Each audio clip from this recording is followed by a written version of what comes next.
திராவிட model அரசையும் என்னையும் பொறுத்த வரைக்கும் நம்ம தமிழ்நாட்டு பசங்க படிக்கிறதுக்கு எதுவும் தடையா இருக்கக்கூடாதுன்னு நினைக்கிறோம். அது பஸ்ஸா இருந்தாலும் சரி, நீட் தேர்வா இருந்தாலும் சரி, ஒன்றிய அரசோட புதிய கல்விக் கொள்கையா இருந்தாலும் சரி, எந்த தடை வந்தாலும் அந்த தடைகளை உடைக்கிறது தான் எங்களுடைய முதல் பணி. ஆனா இன்னைக்கு நீட் தேர்வு நடக்கிற முறைகேடுகளை பார்த்து உச்ச நீதிமன்றமே கேள்வி கேட்குது. மாணவர் சமுதாயம் போர்க்கொடி தூக்குது. பல முதலமைச்சர்கள், தேசிய தலைவர்கள் நீட் வேண்டாம்னு குரல் கொடுக்க ஆரம்பிச்சிட்டாங்க. ஏன்? ஒட்டுமொத்த இந்தியாவும் தமிழ்நாட்டு வழியில நீட் தேர்வு எதிர்க்குது. ஒன்றிய பாஜக அரசியலுக்காக இப்போ நெருக்கடி நிலையை பத்தி பாராளுமன்றத்தில் தொடர்ந்து பேசுறாங்க.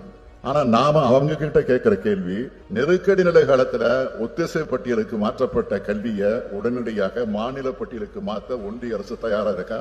இந்த ஆக்கபூர்வமான செயலை அவங்க செய்வாங்களா?